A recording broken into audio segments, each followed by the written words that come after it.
Sois fort, sois fidèle, Israël.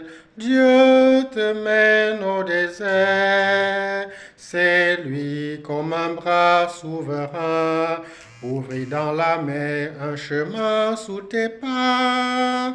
Sois fort, sois fidèle, Israël.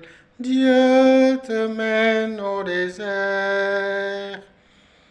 Deuxième dimanche de Carême, c'est le dimanche de la transfiguration. Après le mercredi des cendres et le premier dimanche de Carême, nous sommes en plein dans le temps de Carême.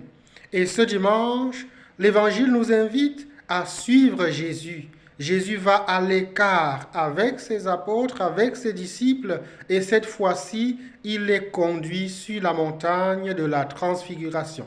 La première chose à noter, c'est cela, aller à l'écart avec Jésus.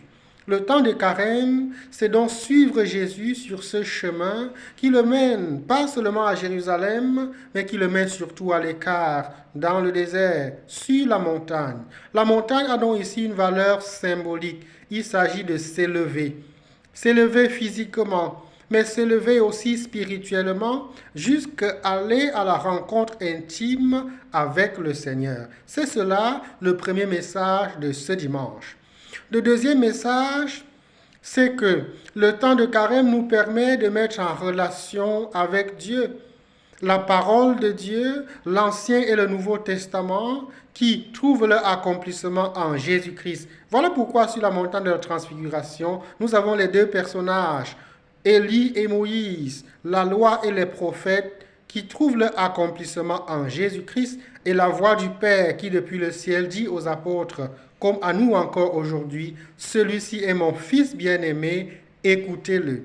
Écoutez-le. Vivre un vrai carême, c'est donc suivre Jésus, aller avec lui à l'écart, aller avec lui sur la montagne, mais écouter sa voix et le suivre. Le suivre jusqu'à redescendre de la montagne pour annoncer. Le troisième message de ce dimanche, c'est que tout ne s'achève pas avec la transfiguration. Il y a la croix. Il y aura la croix. Et même jusque-là, tout ne s'achève pas avec la croix parce qu'il y aura la résurrection. Le message final donc de la transfiguration, c'est un message didactique. C'est un message de sagesse. Le scandale de la croix nous est annoncé, mais la transfiguration nous dit que tout ne s'achève pas avec la croix. Après la croix, après la passion et la mort, il y aura la résurrection.